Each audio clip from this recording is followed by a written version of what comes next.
ಬದುಕು ಅನ್ನೋದೇ ನಿತ್ಯ ಸಂತೆ. ಈ ಸಂತೆಯಲ್ಲಿ ಸಿಗದ ವಸ್ತುಗಳೇನಿದೆ ಹೇಳಿ? ನೋವು, ದುಃಖ, ದುಮ್ಮಾನ, ಕಷ್ಟ, ನಷ್ಟ, ಎಲ್ಲೋ ಒಂದಷ್ಟು ಖುಷಿ, ಒಂದಷ್ಟು ನೆಮ್ಮದಿ, ಎಲ್ಲೋ ಸ್ವಲ್ಪ ನೆಮ್ಮದಿಯ ನಿಟ್ಟುಸು, ಇದೆಲ್ಲವೂ ಇಲ್ಲಿ ಬಿಕ್ರಿಯಾಗಿರುತ್ತೆ. ನಾವು ಕೊಂಡಿದ್ದೆಷ್ಟು, ಮಾರಿದ್ದೆಷ್ಟು ಅನ್ನೋ ವ್ಯವಹಾರಗಳ ಲೆಕ್ಕವೇ ಈ ಜನ್ಮ.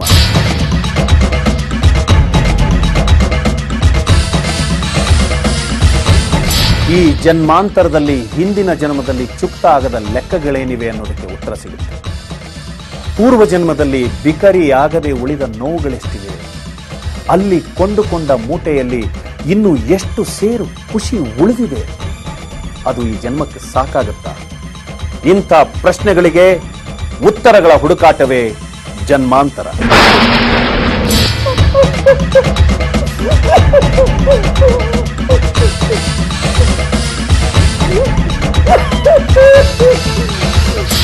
ಬನ್ನಿ, ಕಳೆದ ಜನ್ಮದ ನೆನಪುಗಳನ್ನು ನಮ್ಮ ಮುಂದೆ ಹರವಿಕೊಳ್ಳಲು ಜನ್ಮಾಂತರದ ಅತಿಥಿಯಾಗಿ ಬಂದಿದ್ದಾರೆ ಚಿನ್ನದ ವ್ಯಾಪಾರಿಯಾದ ಸುಮತಿ ಕುಮಾರ್. ಈ ಸುಮತಿ ಕುಮಾರ್ ಅವರ ಕುಟುಂಬದ ಮೂಲ ಇರೋದು ರಾಜಸ್ಥಾನದಲ್ಲಿ. ಇವರು ಹುಟ್ಟಿದ್ದು ಬೆಳೆದಿದ್ದು ಚನ್ನಪಟ್ಟಣದಲ್ಲಿ. ಅಪ್ಪಟ ಕನ್ನಡಿಗರೇ ಆಗಿರುವ ಸುಮತಿ ಕುಮಾರ್ ಈಗ ಚಿನ್ನಾಭರಣಗಳ ವ್ಯಾಪಾರ ಮಾಡಿಕೊಂಡಿದ್ದಾರೆ.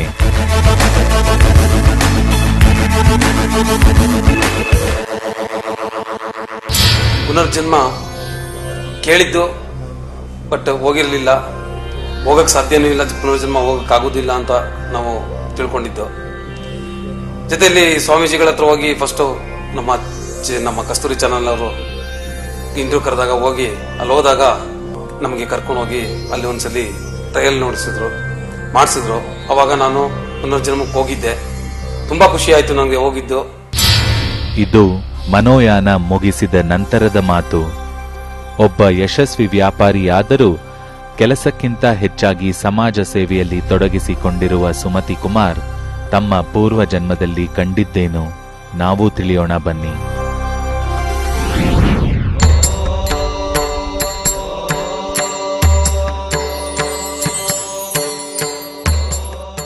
ಕಣ್ಣುಗಳು ಹಾಯಾಗಿ ಮುಚ್ಚಿರಲಿ, ಮನಸ್ಸು ವಿಶ್ರಾಂತಿಗೊಳ್ಳಲಿ. ಪ್ರತಿಯೊಂದು ಉಸಿರಾಟದಲ್ಲಿ ಮನಸ್ಸು ವಿಶ್ರಾಂತಿಗೊಳ್ತಾ ಇದೆ. ನಿಮ್ಮ ದೇಹ, ಮನಸ್ಸು, ನಿಮ್ಮ ಉಸಿರಾಟಗಳಲ್ಲಿ ಸಮತೆ ಮೂಡಲಿ, ವಿಶ್ರಾಂತಿ ಮೂಡಲಿ. ನನ್ನ ಮಾತುಗಳಷ್ಟೇ ನಿಮ್ಮ ಗಮನಕ್ಕೆ ಬರಲಿ. ಶ್ರೀ ರಾಮಚಂದ್ರ ಗುರೂಜಿಯವರು ತಮ್ಮ ಸಾಧನೆಯ ಶಕ್ತಿಯಿಂದ ಸುಮತಿ ಕುಮಾರ್ ಅವರನ್ನು ನಿಧಾನವಾಗಿ ಯೋಗ ನಿದ್ರಾವಸ್ಥೆಗೆ ಕರೆದುಕೊಂಡು ಹೋಗ್ತಾರೆ.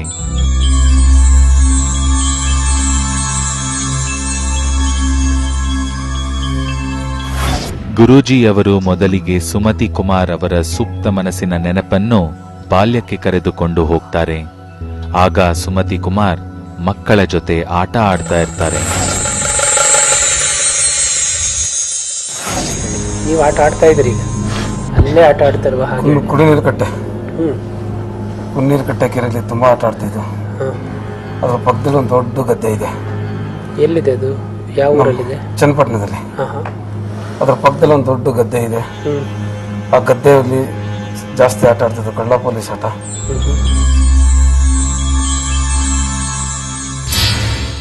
ನಶ್ವರ ದೇಹವೇ ಹಾಗೆ, ಅದು ಮತ್ತೆ ಯೌವನಕ್ಕಾಗಲಿ ಬಾಲ್ಯಕ್ಕಾಗಲಿ ಹೋಗೋದು ಸಾಧ್ಯ ಇಲ್ಲ.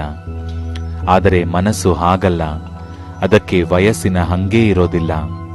ಹಾಗಾಗಿಯೇ ಸುಮತಿ ಕುಮಾರ್ ಅವರ ಮನಸ್ಸು ಭ್ರೂಣಾವಸ್ಥೆಗೆ ಹೋಗುತ್ತೆ.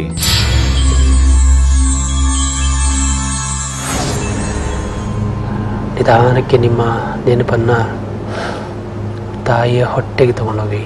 ನೀವು ತಾಯಿ ಹೊಟ್ಟೆಯಲ್ಲಿದ್ದೀರಿ, ಪುಟ್ಟ ಮಗು, ಕೂಸು. ಅಲ್ಲಿನ ಹೊಟ್ಟೆಯಲ್ಲಿದ್ದಾಗ ನಿಮ್ಮ ಜೀವನ, ನಿಮ್ಮ ಅನುಭವ ಅಷ್ಟನ್ನು ಹೇಳಿ. ನೀವು ಅನುಭವಿಸಿದ್ದು ಹೊಟ್ಟೆಯಲ್ಲಿದ್ದಾಗ.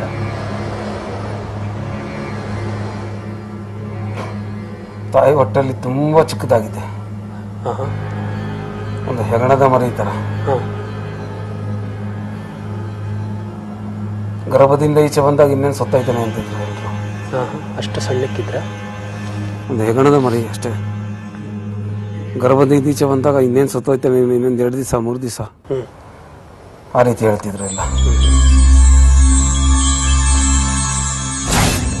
ಅಲ್ಲಿ ನೀವು ಹೊಟ್ಟೆಲಿದ್ದಾಗ ಏನೇನು ಅನುಭವ ಆಗ್ತಿತ್ತು? ನಿಮ್ಮ ತಂದೆ ತಾಯಿಗಳ ಸಂಭಾಷಣೆ, ನೀವು ಹೊರ ಪ್ರಪಂಚದಿಂದ ನಿಮ್ಮ ಮೇಲೆ ಏನು ಪರಿಣಾಮ ಆಯಿತು, ಪ್ರಭಾವ ಬೀರ್ತು, ಅದನ್ನು ಸ್ವಲ್ಪ ಹೇಳಿ. ನಿಮ್ಮ ಅನುಭವ ಹೊಟ್ಟೆಲಿದ್ದಾಗ ಹೊರ ಪ್ರಪಂಚದ ಪ್ರಭಾವ. ನಮ್ಮ ತಂದೆ ತುಂಬ ಒಳ್ಳೆಯವರು, ನಮ್ಮ ತಾಯಿನೂ ಕೂಡ. ಅಲ್ಲೊಂದು ಗೌರ್ಮೆಂಟ್ ಹಾಸ್ಪಿಟ್ಲ್ ಇತ್ತು, ಅಲ್ಲಿಗೆ ಪ್ರತಿನಿತ್ಯ ರೋಗಿಗಳಿಗೆ ಔಷಧಿ ಕೊಡಿಸೋದು, ಬಿಸಿ ನೀರು ಕೊಡೋದು,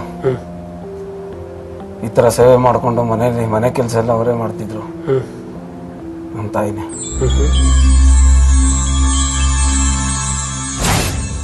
ಸುಪ್ತ ಮನಸ್ಸಿನ ಪುಸ್ತಕದ ಇನ್ನೂ ಒಂದು ಪುಟ ಸರಿದಾಗ ಸಿಕ್ಕಿದ್ದೇ ಸುಮತಿ ಕುಮಾರ್ ಅವರ ಪೂರ್ವಜನ್ಮ.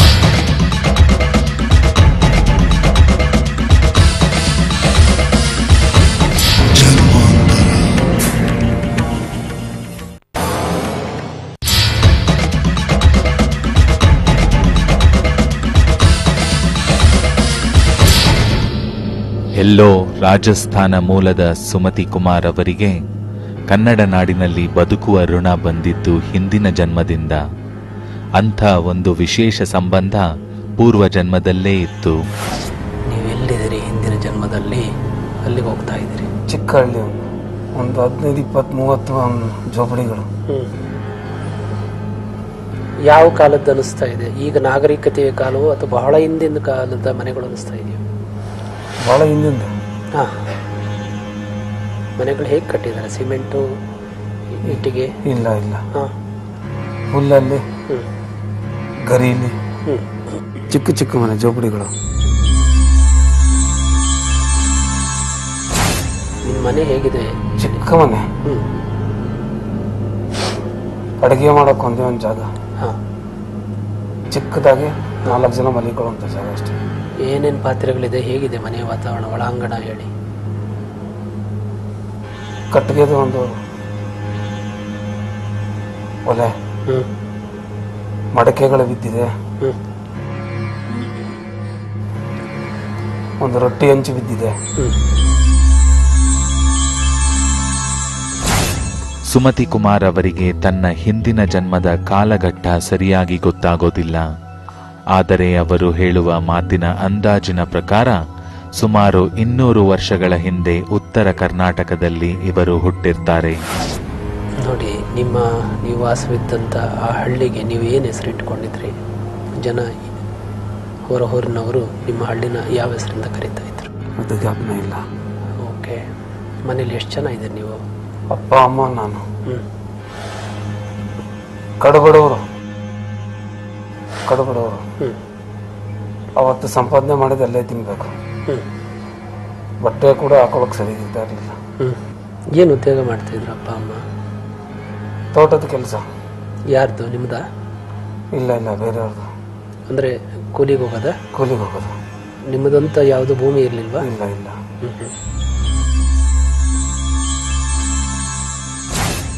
ಅದು ಕಡು ಬಡತನದ ಕಾಲ. ಹೊಟ್ಟೆಗೆ ಹಿಟ್ಟು ಸಿಗೋದೇ ಕಷ್ಟವಾಗಿದ್ದ ಕೆಟ್ಟ ಕಾಲ. ಅರೆ ಹೊಟ್ಟೆಯಲ್ಲೇ ಬೆಳೆದು ದೊಡ್ಡವನಾದ ಅಜ್ಜಣ್ಣನ ಮಗ ಬೆಳೆಯುತ್ತಿದ್ದ ಹಾಗೆ ಅಪ್ಪನಂತೆ ತಾನೂ ಕೂಲಿ ಕೆಲಸ ಪ್ರಾರಂಭ ಮಾಡ್ತಾನೆ. ನಿಮಗೆ ಕೂಲಿ ಎಲ್ಲ ಮಾಡುವಾಗ ನಿಮಗೆ ರೊಕ್ಕ ಕೊಡ್ತಿದ್ರ? ದುಡ್ಡು ಎಷ್ಟು ಬೇಕಷ್ಟು ಮಾಡಿ ಕೊಡ್ತಿದ್ದೆ. ಮಿಕ್ತವ್ರ ಕಷ್ಟ ಅಂತ ಕೊಟ್ಬಿಡ್ತಿದ್ದೆ. ಏನು ಚಲಾವಣೆ ಏನಿತ್ತು? ರೌಂಡ್ ಬಿಲ್ಲೆಗಳು, ಚಿಕ್ಕ ಬಿಲ್ಲೆ. ಏನಿತ್ತು ಅದರ ಮೇಲೆ? ಬಿಲ್ಲೆ ಮೇಲೆ ಒಂದು ಹೋಲ್ ಇರೋದಿತ್ತು, ರಂಧ್ರ ಇರೋದೊಂದಿತ್ತು, ತಾಮ್ರದ್ದು. 3 ಕಾಸು. ಅದು ಚಿಕ್ಕ ಬಿಲ್ಲೆಗಳು. 8 ಆಣೆ, 3 ಆಣೆ, 4 ಆಣೆ, 2 ಆಣೆ, 1 ಆಣೆ? ಅದು ಅಲ್ಲ, ಚಿಕ್ಕದು ತಾಮ್ರದ ಬಿಲ್ಲೆಗಳು.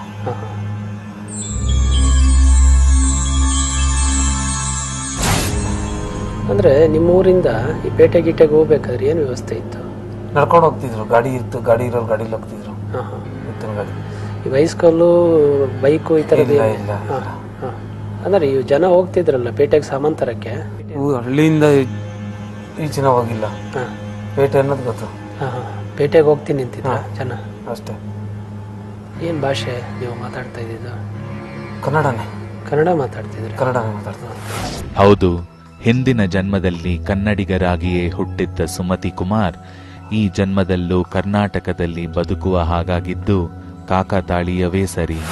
ಸೊ ಆಮೇಲೆ ನಿಧಾನಕ್ಕೆ ವಯಸ್ಸಾಯಿತು, ಯೌವನ ಬಂತು, ಮದುವೆ ಏನಾದರೂ ಆಯಿತಾ?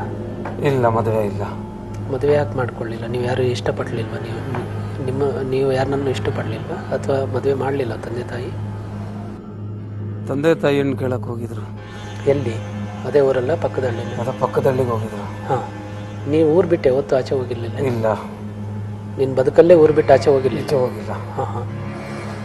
ಅದೇ ಹಳ್ಳಿ, ಅದೇ ಜನ. ಹ್ಞೂ. ಜನಗಳಲ್ಲಿ ಸುತ್ತಮುತ್ತ ಏನು ಅಜ್ಜಣ್ಣನ ಮಗ ಬಂದ ಅಂದರೆ ಯಾರು ಏನು ಕೆಲಸ ಹೇಳ್ತಾ ಇದ್ರು ಮಾಡ್ತಿದ್ದೆ.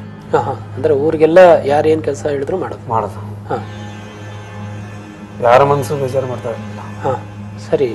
ಹೆಣ್ಣು ಕೇಳಕ್ಕೆ ಹೋಗಿದ್ರು ಅಂತ ಹೇಳ್ತಿದ್ರಿ, ಏನಾಯ್ತು? ವಾಪಸ್ ಬಂದು ಮಾರನೇ ದಿವಸ.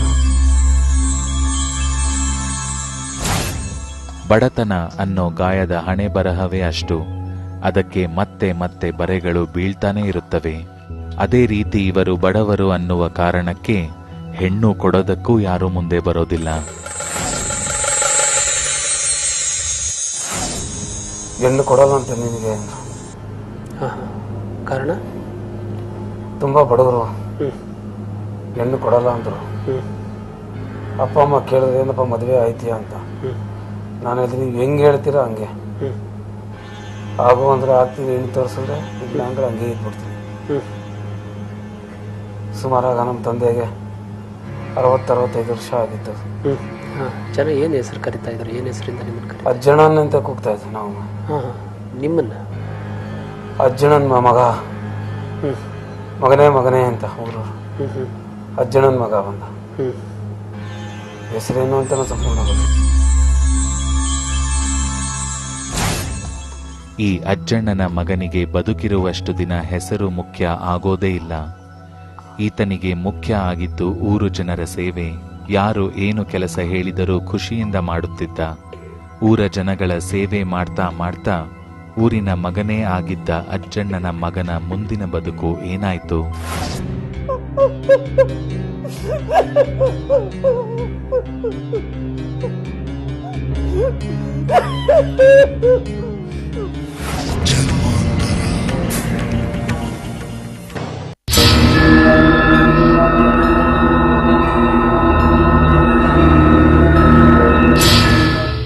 ಹಿಂದಿನ ಕಾಲದಲ್ಲಿ ಬಡತನ ಇತ್ತು, ಆದರೆ ಮಾನವೀಯತೆಗೆ ದಾರಿದ್ರ್ಯ ಇರಲಿಲ್ಲ.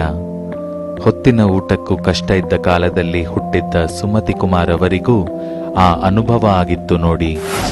ಏನಾದರೂ ದುರ್ಘಟನೆಗಳು, ಜಗಳಗಳು? ಅವರಲ್ಲಿ ಜಗಳನೇ ಇಲ್ಲ. ಯಾಕಿಲ್ಲ? ಎಲ್ಲ ಅಷ್ಟು ಚೆನ್ನಾಗಿ ಅನ್ಯೋನ್ಯ ಆಗಿದ್ರು. ಒಂದು ದಿವಸ ಒಬ್ರು ರೇಗಾಡ್ತಾರೆ, ಜಗಳ ಮಾಡ್ತಾ ಇರಲಿಲ್ಲ. ನೀವು ಯಾರ ಹತ್ರ ಆದರೂ ಜಗಳ ಮಾಡಿದ್ರ? ನಿಮ್ಮಲ್ಲ? ನಾನು ಯಾರ ಹತ್ರ ಯಾರು ಜಗಳ ಮಾಡಿದ್ರು ಹೋಗಿ ಸಣ್ಣ ಪುಟ್ಟ ಮನಸ್ತಾಪ ಇದ್ರೆ ಹೋಗಿ ಬಿಡಿಸಿ ಅವ್ರಿಗೆ ಸಮಾಧಾನ ಹೇಳ್ತಿದ್ದೆ. ಏನು ಬಟ್ಟೆ ಹಾಕ್ಕೊಳ್ತಿದ್ರಿ? ಚಡ್ಡಿ. ಹಾಂ. ಬರೀ ಒಂದು ಚಡ್ಡಿ, ಬನೀನು. ಹಾಂ ಹಾಂ. ಶರ್ಟ್ ಹಾಕೇ ಇಲ್ವಾ? ಶರ್ಟ್ ಅದರ ಹಬ್ಬ ಹುಣ್ಣಿಮೆ ಬಂದಾಗ ತಂದೆ ಹೊಲಿಸ್ಕೊಡ್ತಿದ್ರು. ಅವಾಗ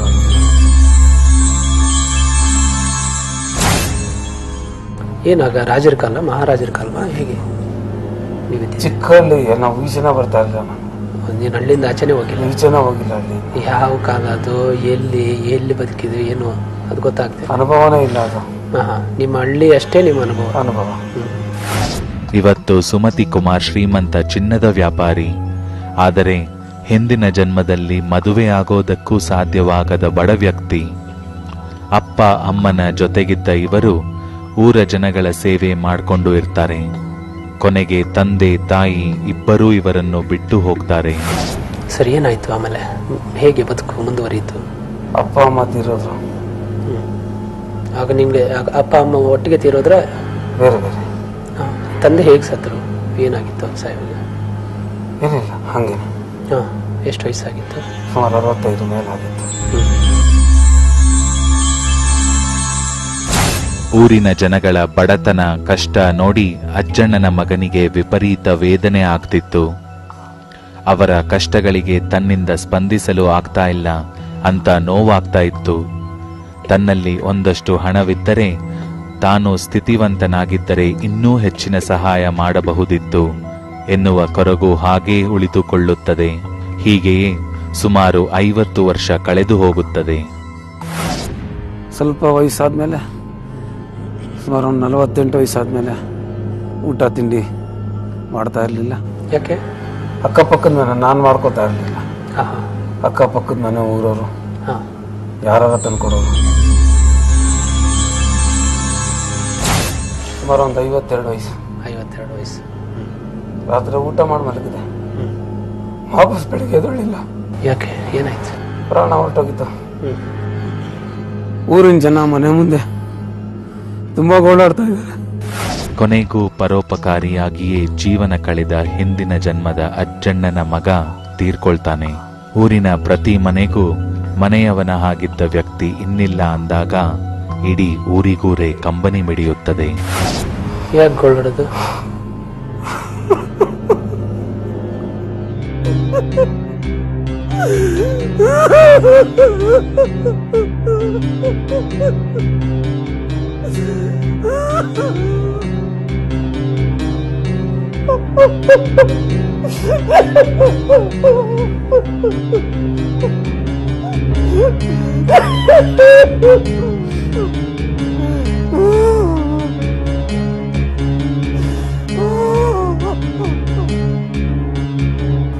ಯಾಕೆ ಹೇಳ್ತಾ ಇದ್ರಿ?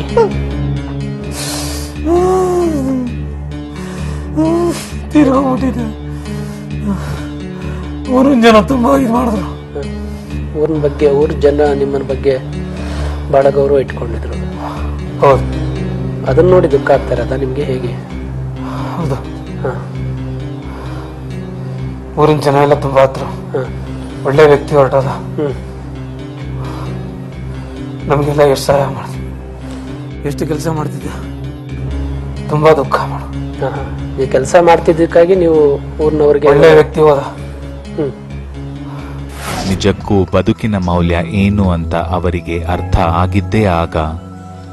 ಊರಿನ ಜನ ತನ್ನನ್ನು ಎಷ್ಟು ಪ್ರೀತಿಸುತ್ತಾರೆ, ಅವರಿಗೆ ತನ್ನ ಅಗತ್ಯ ಎಷ್ಟಿದೆ ಅನ್ನೋದು ಅರ್ಥ ಆಗತ್ತೆ. ಹಾಗಾಗಿ ಜನರ ಸೇವೆ ಮಾಡುವ ಬಯಕೆ ಅಪೂರ್ಣವಾಗಿಯೇ ಉಳಿಯುತ್ತದೆ. ಆ ಅಪೂರ್ಣ ಬಯಕೆಯೇ ಈ ಜನ್ಮದಲ್ಲಿ ಮುಂದುವರಿಯುತ್ತದೆ.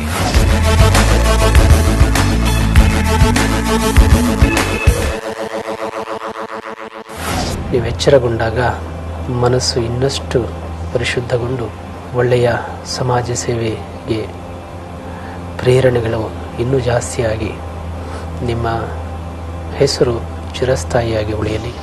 ಮನಸ್ಸಲ್ಲೇ 1 ರಿಂದ 20 ಲೆಕ್ಕ ಮಾಡಿ ಎಚ್ಚರಗೊಳ್ಳುವಿರಿ, ಕಣ್ಣು ತೆರೆಯುವಿರಿ. ಎಚ್ಚರಗೊಂಡು ಕಣ್ಣು ತೆಗೆದ ಮೇಲೆ ಮನಸ್ಸು ತುಂಬ ಖುಷಿ ಅನಿಸುತ್ತೆ.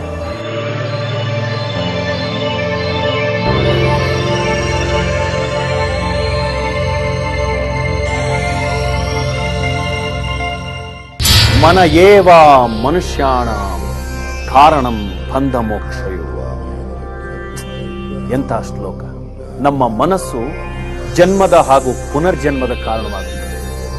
ಹಾಗೆಯೇ ಪೂರ್ವ ಜನ್ಮದಲ್ಲಿ ಕಡುಬಡವರಾಗಿ ಹುಟ್ಟಿದ ಸುಮತಿ ಕುಮಾರ್ ಅವರು ಈ ಜನ್ಮದಲ್ಲಿ ಶ್ರೀಮಂತರಾಗಿದ್ದಾರೆ. ಅದು ಶ್ರಮ ಹಾಗೂ ನಿಯತ್ತಿನ ಸೇವೆಗೆ ಸಿಕ್ಕ ಪ್ರತಿಫಲವೂ ಇರಬಹುದು.